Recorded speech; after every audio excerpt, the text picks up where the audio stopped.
So hello and welcome to one more exciting episode. दोस्तों, आज हम लोग बात करेंगे चुल्ल नारद जातक कथा के ऊपर, और उस पर बात करने के लिए हमारे साथ में है डॉक्टर जसबीर चावला सर, जो चंडीगढ़ से है। हम लोग ये सीरीज चला रहे हैं जातक कथाओं की, उसमें से ही ये सेशन है। सो इसे समझते हैं कि क्या है ये जातक कथा, और ये जो नारद की बात हो रही है, क्या ये वो पात्र है जो नारद हम लोग सुनते हैं पुराणों में, या फिर कोई ये और चीज है। तो व्हाट डू यू सर? नमो बुद्धाय, जय भीम। सबसे पहले तो मैं ये बताना चाहता हूँ कि जैसे जातक अट्ठ कथाएं हैं, है ना, उनमें पात्रों के नाम हो सकता है हमें मिल जाएं, है ना, रामायण में, महाभारत में, लेकिन न तो उद्देश्य वो है जी। रामायण महाभारत वाला, और न कथानक पूरी तरह मिलता है ना।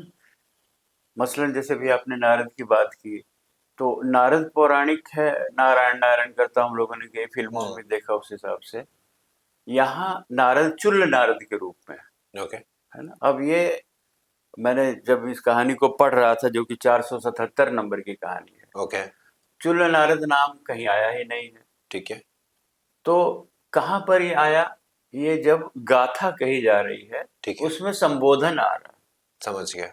है ना। तो वो भिक्षु को या तपस्वी को संबोधन आ रहा है कि नारद, उसके पहले कोई उसका जिक्र नहीं है। तो कहने का अर्थ है कि यहाँ किस रूप में उसका हुआ है, ये आप स्वयं मैं कहानी सुनाता हूँ तो आपको पता लगेगा। और जैसे कि मैंने बताया कि भाई जातक कथा के 5 हिस्से हैं, जिनमें 2 महत्वपूर्ण हिस्से हैं, वर्तमान कथा और अतीत कथा। वर्तमान कथा मतलब आपको उसमें प्रॉब्लम दी हुई है, अतीत कथा मतलब उसमें उसका सोल्यूशन दिया दिया हुआ है। हुआ है। दोनों कनेक्ट कीजिए, प्रबंधन की बात निकल करके आ जाएगी। ओके। प्रबंधन की बात कौन बता रहा है? बोधिसत्व बता बोधिसत्व। रहा है। हर कहानी में बोधिसत्व आएगा। ओके। अब बहुत लोग कहेंगे भाई बस यही प्रॉब्लम सॉल्व करने के लिए बोधिसत्व का जन्म हुआ था। तो भाई उस कहानी में उतना ही उसका रोल है, हाँ। इसलिए जातक है। हर कहानी में नया बोधिसत्व, करेक्ट। नया जातक, हाँ। इसलिए ग्रंथ का नाम जातक ओके। है ना। तो ठीक है। ये इस तरह से नटशेल में है। अब इस कहानी में देखिए प्रॉब्लम क्या है। तो जेतवन विहार है। अब जेतवन विहार आपको पता है श्रावस्ती कौशल नरेश की राजधानी है। उसके निकट जो अनाथ पिंडक ने महादान दिया था, है ना, और शास्ता ने वहाँ, शास्ता यानी भगवान बुद्ध ने वहाँ संघ की स्थापना की, है ना। जी। और उनके पूरे जीवन काल में समझिए कि वो हेड क्वार्टर का काम करता रहा, है ठीक ना, है। जेतवन।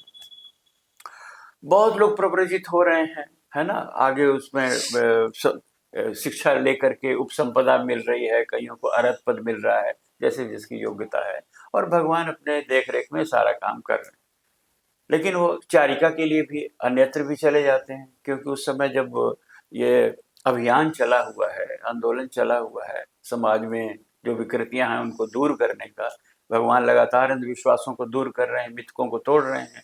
वैसी कंडीशन में जो है बहुत से ऐसे भिक्षु भी हैं, है ना, जो सिर्फ मतलब क्या उसे कहते हैं कि देखें, कौतूहल के लिए आ रहे हैं, बिल्कुल। है ना। अब वो है भी, ऐसी कहानियां भी आती हैं कि भाई 6 बार भिक्षु बने और 6 बार गृहस्थी बने, हाँ। फिर वापस चले जाते हैं, फिर आके चीवर ले लेते हैं। तो ये जो क्रम है ना। अब कोई, क्योंकि साधना कठिन है, जल्दी समझ में आ जाता है कि ये इतना मतलब आसान नहीं है रास्ता। इतना आसान नहीं है, टेढ़ी खीर है, तो बहुत लोग भाग जाते हैं। हाँ। तो इसमें जिस का उल्लेख हुआ है, इसी तरह का एक भिक्षु है ना, जो कि बनना चाहता है गृहस्थ। ओके। अब गृहस्थ क्यों बनना चाहता है, उसकी कथा इसमें वर्तमान जी। कथा में दी हुई है कि वो आदमी जो है भिक्षाटन के लिए, जैसे सारे भिक्षु जा रहे हैं, श्रावस्ती में जा रहा है। श्रावस्ती में एक परिवार है जिसमें लड़की 16 साल की हो गई हुई है, उसका ब्याह नहीं हो रहा है। ठीक है। अब उसकी जो माँ है वो सोचती है कि इतने अच्छे भिक्षु, मतलब सुंदर युवक जा रहे हैं, है ना, अब इनमें से किसी को चुन लेते हैं, हाँ। है ना, और इसका ब्याह कर देते हैं। तो वो देखती है, एनालाइज करती है कि इसमें से कौन सा भिक्षु तोड़ा जा सकता है। ठीक है। मतलब जो बहुत ही ध्यान है, पूरी तरह से साधना कर रहा है, उसको तोड़ना मुश्किल होगा। तो उसमें वो देखती है कि भाई ये एक भिक्षु ऐसा है जो कि थोड़ा सा मतलब फैशनेबल है, चंचल है। हाँ।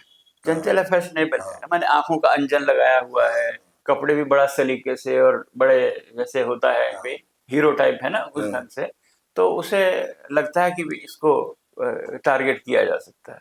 तो वो जो भिक्षा के लिए जो है बुलाती है करके, और अच्छा खाना वाना बना के एक बार उसको करती है, और फिर वो जो है लगभग वो उस परिवार में आने लग जाता है। फिर वो बिटिया से कहती है कि भाई परिचय कराती है कि इसको आकृष्ट करो करके, है ना। तो वो बातों बातों में कहती है कि भाई हमारा तो पुत्र नहीं है और बिटिया है, तुम जामाता बन जाओ, है ना। तो इस तरह से करके उसके मन में वो भाव भावना डालते पैदा हो जाती है, और वो जाता है और अपने आचार्य जो हैं, है ना, या स्थविर जो हैं, जो उसे देख रेख कर रहे हैं, जो मेंटर है उनके, उनसे कहता है कि मैं चीवर छोड़ना रखने चाहिए। आया हूँ, चीवर छोड़ना चाहता हूँ, जीवन छोड़ता हूँ और मैं गृहस्थ बनना चाहता हूँ। तो उसको समझाया डेफिनेटली, लेकिन वो माना नहीं कि भाई उसकी आसक्ति अब बन गई है स्थूल कुमारी की तरफ। तो वो जो है शास्ता के पास ले आते हैं कि ये तो चीवर छोड़ना चाहता है। अब चीवर छोड़ना चाहता है तो मेरे जैसा भी ठीक है, जाना तो जाओ। लेकिन भगवान उसे रास्ते पर लाना चाहते हैं कि भाई तू किस बात के लिए उद्विग्न है, क्यों हाँ, छोड़ना चाहता है? तो उसने कहा स्थूल कुमारी की वजह से मेरी उद्विग्नता बढ़ गई है। तो अब उसे रास्ते पर लाना है, उसका मनोवैज्ञानिक प्रबंधन करना है। तो वो कहते हैं कि पहले भी तुमने इस लड़की के चक्कर में, है ना, इसी तरह का तुमने पथभ्रष्ट हो गए थे, हाँ, है ना।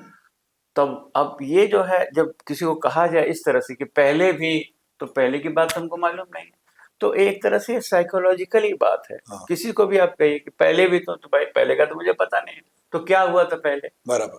तो जब ये बात डायलॉग कही जाएगी पहले भी हुआ, तो आपका जो सबकॉन्शियस है वो जागृत हो जाए, हम्म, आप डबल चौकन्ने हो जाए। अच्छा पहले, तो पहले क्या हुआ था भाई, हम्म, बताइए जरा, हम भी जाने, हमको तो पता नहीं है। तो ये अटेंशन ड्रॉ करने के लिए एक बड़ा अच्छा साइकोलॉजिकल तरीका है, जो मैंने देखा शास्त्रा अपनाते हैं। ठीक है। तो वो जो लिसनर है वो क्या कहता है कि डबली अटेंटिव होकर सुनेगा, और जब वो सुनेगा, अब हमको कम्युनिकेट करना है, तो वो उसका लेवल क्या है, उसका मेंटल लेवल क्या है, उस धन को ध्यान में रखते हुए हम वैसी चीज बताएंगे, वैसी घटना बताएंगे कि इजिली ग्रास्प कर ले, ओके। है ना। तो जहां पर वो मैच कर जाएगा तो उसे समझ में आ जाएगी, तो कम्युनिकेशन गैप जो है वो कम से कम होगा। तो ठीक है। ये टेक्निक आज भी कम्युनिकेशन में हम्म, अपनाई जाती जी। है ना। तो अतीत कथ्थु इसमें आ जाती है। ठीक है। उसके बाद अतीत कथ्थु के आप पाएंगे कि बीज जो है इस सेंटेंस में छुपे हुए हैं कि पहले भी ऐसा हुआ था, हाँ, है ना। तो इस तरह से करके फिर वो आती है। अब आप पाएंगे कि हर अतीत वस्तु में एक शुरू की जो शैली है, एक राजा है, एक राज्य का नाम है, और बोधिसत्व क्या है। तो ये शैली है ना, इसमें आप ये मत ढूंढिए कि सचमुच में ब्रह्मदत्त वाराणसी का राजा था, हाँ, और अब वाराणसी चले जाएं उसके आर्काइव्स खोलने लगे तो हो सकता है आपको ब्रह्मदत्त का नाम ही ना मिले, बराबर। है ना। तो ये एक पूरी तरह से गढ़ी गई कहानी है, और इसलिए मैं इसको कहता हूँ कि एक केस स्टडी है। उस स्टडी में नाम आते हैं, नामों की समानता हो सकती है, करेक्ट है। कोई बड़ी बात नहीं। तो इसमें भी वही है कि राजा ब्रह्मदत्त है, वाराणसी राज्य है, और बोधिसत्व जो है वो काशी राष्ट्र के किसी ब्राह्मण कुल में पैदा हुआ, ठीक है। है ना। और पढ़ा लिखा है, शिल्प सीखा है, उसके बाद में अच्छी आजीविका उसकी चल रही है, उसकी मतलब गृहस्थी भी है। अब उसकी जो भार्या है वो एक पुत्र को जन्म दिया उसने, और उसकी मृत्यु हो गई। ठीक है। अब इसके मन में वैराग्य उत्पन्न हुआ हाँ, कि देखो मौत जो है, जरा भी उसको लज्जा नहीं आई, कितने अच्छी, यानी भार्या को, हाँ, और लेके चली गई, तो कल क्या पता मुझे भी ले जाए। हाँ, तो इस तरह की भावना जो है उस ढंग से उसके मन में आती है, और वो अपने बेटे को साथ लेकर के हिमालय की तरफ चला जाता है, ठीक है। और ऋषि प्रव्रज्या ले लेता है ना। तो जैसे इस भिक्षु ने प्रव्रज्या ली है, उसी तरह से ये प्रव्रज्या लेकर के वहाँ हिमालय में रहने, पास में जंगल से कंद मूल फल लाता है, उसी से उनका जीवन खाना चलता है। चल जाता है, जीवन चल रहा है। अब क्या होता है कि पास का कोई गांव है, वहाँ सीमांत प्रदेश से कुछ चोर लुटेरे घुस आते हैं, ठीक है। है ना। वो गांव पर आक्रमण करते हैं, लूट लेते हैं, और उसके बाद वहाँ के जो लोग हैं उनको दास बना लेते हैं, उन्हीं पर सामान लदवा के और ले चलते हैं कि भाई चलो पहुंचाओ करके, है हाँ, ना। अब उन्हीं में एक सुंदर सी लड़की है, हाँ, कुमारी है, उसको भी ले जा रहे हैं, और उसे डर सता रहा है कि अब ये लोग तो कुछ भी करेंगे मेरे साथ, है ना, दासी बना के ले जा रहे हैं। तो वो बताती, बहाना बनाती कि भाई मुझे शौच लगी है, मुझे जाने दीजिए, शौच करके मैं आ जाती हूँ वगैरह करके। तो जाती है और उधर से ही गायब हो जाती है। गायब हो जाती है और जंगल जंगल अपना ढूंढते ढांढते हुए जा घूमते घामते देखती है कि वो आश्रम छोटा सा है। और इस बीच उसके पिता जो हैं, है ना, वो बेटे के पिता जो हैं, वो गए हुए हैं कंदमूल फल लेने के लिए और लड़का अकेला है। अब ये घुसती है और उसको आकृष्ट करके उसका शील भंग करती है और उसके मन में वो पैदा होता है विचार, वो कहती है भी तुम यहाँ जंगल में क्या कर रहे हो इतना, चलो बस्ती में रहेंगे, दोनों अपने परिवार बसाएंगे वगैरह वगैरह। तो उसके मन में वो लोभ जो है, कामासक्ति आ जाती है। लेकिन कहता है कि पिताजी गए हुए हैं, पिताजी की आज्ञा लेकर के चले चलेंगे। अब वो लड़की सोचती है कि ये तो प्रॉब्लम है, पिताजी क्या मेरे साथ करेंगे, है ना, ये तो मैं समझ पा रही हूँ कि तुमने आगे ये कांड कर दिया है यहाँ पर, है ना, ब्रह्मचर्य खंडन किया है वगैरह वगैरह। तो वो कहती है कि ठीक है, रास्ता बता देती कि ऐसे ऐसे ये निशानी है, माइलस्टोन ये है, ऐसे ऐसे करके तुम आ जाना, मैं चलती हूँ बस्ती की तरफ, निकल जाती हूँ। अब ये पीछे से इतना उद्विग्न है और इतना मायूस है, चद्दर ओढ़ के सो गया हुआ है ना। और पिता आते हैं तो देखते कि अरे, न तुमने लकड़ियां तोड़ी हैं, न कुछ आग जलाने का प्रबंध किया है, तो आखिर हुआ क्या है, मतलब दिमाग कुछ चल गया है क्या, इस तरह से पिता जो कि इस तरह से बात करते हैं। तो वो बताता है ना। अभी देखिए, हर जातक कट्ठ कथा में गाथाएं हैं जी। अब गद्य और पद, ये गाथा पद्य में है, पोइट्री है, और बाकी जो डिस्क्रिप्शन है वो गद्य में है। ठीक है। तो इसको हम लोग हिंदी में चंपू काव्य कहते हैं। ठीक है। तो ये उस समय की रचना है, बुद्ध घोष यानी चंपू काव्य में लिख रहे हैं। ठीक है ना। अब वो चूंकि पाली की गाथाएं हैं, मैं उसको लेके आपको ज्यादा समय नहीं, मैं मेन क्रक्स पर आ जाऊं कि जो है पॉइंट क्या है इसका, है ना। तब वहां पर वो पिता को प्रणाम करता है और अब कहता है कि अब जंगल में नहीं रुकूंगा, मैं बस्ती में जाकर रहूंगा, तो मुझे कुछ ऐसा बताइए कि मैं किसी जिस जनपद में जाऊं कि वहाँ किस तरह का मैं जीवन, है ना, अनुशासन क्या होगा वहाँ का, कि वहाँ पर मैं रह पाऊं। ठीक है। तो पिताजी को बात समझ में आ जाती है और जो उन्होंने मार्क किया था कि एक स्त्री यहाँ घुसी है, उसके पद चिन्हों से उनको पता लग गया, तो उनको कन्फर्म हो गया कि मामला जो है वो गड़बड़ हो गया हुआ है। तो वो कहते हैं, ये गाथा में उसका अर्थ मैं बताता हूँ। वो लिखते हैं कि यदि जंगल और उसके फल मूल छोड़कर बस्ती में रहना चाहते हो तो यह धर्म सुन, विष का सेवन न करना। ठीक है। विष का सेवन न करना, प्रपात से दूर रहना, प्रपात मतलब झरना होता है, प्रपात से दूर रहना, कीचड़ में न फंसना। ठीक है। और आसी विष से सावधान रहना।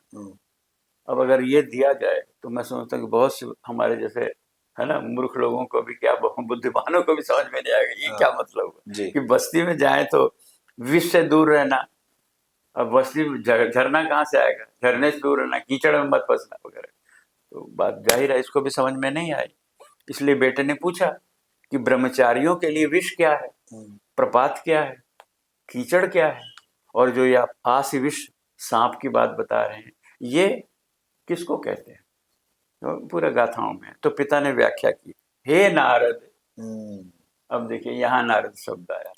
हे नारद, लोक में सुरा कहलाने वाली जो आसव है वह सुगंधित, सुंदर, थोड़ा रस पुष्पों का बना हुआ है या जिस चीज की भी बनी हुई है इस तरह से है, थोड़ा रस भी है उसमें। आर्य उसे ही ब्रह्मचर्य के लिए विष कहते हैं। मतलब ये जो सुरा है, आसव है, चाहे जिस रूप में भी हो, है ना, ये विष है ब्रह्मचर्य के लिए।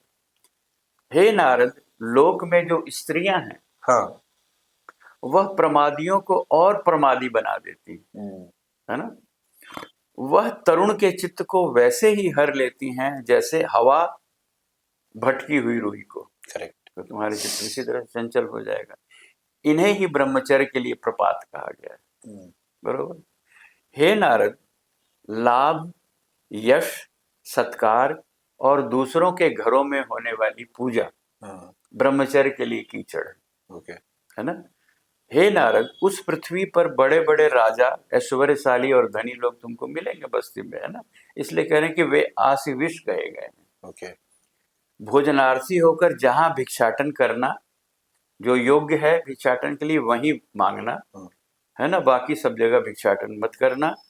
भोजन पानी के लिए जिस कुल में जाए अधिक न खाए, अधिक न पिए, और उस घर की स्त्रियों के रूप आदि पर ध्यान न दे। करेक्ट है ना। गोठ मदिरालय जहाँ जुआ खेल रहे हो, इस तरह की सभाएं जहाँ चल रही हो, जहाँ सोना चांदी का खरीद फरोख्त हो रहा हो, उस जगह पर मत रुकना। ठीक है। इस प्रकार इन ऐसी जगहों को ऐसे छोड़ दे जैसे कि जो गाड़ी वाला है, कोई रास्ता टेढ़ा मेढ़ा होता है तो विषम पथ को छोड़ देता है, उस तरह से तुम इस जगह को छोड़ देना।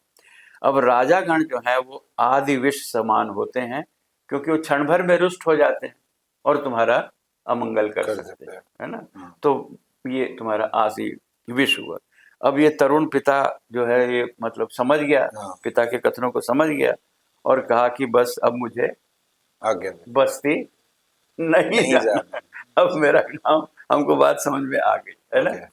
तो कहने का मतलब कि ये अब वहां मिला देंगे लास्ट में जन्मों का मिलान। ओके। तो लास्ट में जो जन्मों का मिलान है वो इस ढंग से करेंगे कि भाई जो पिता था वो तो मैं पिता हूँ, शास्ता, है ना, यहाँ पर बिहार में पिता तुल्य हूँ, है ना।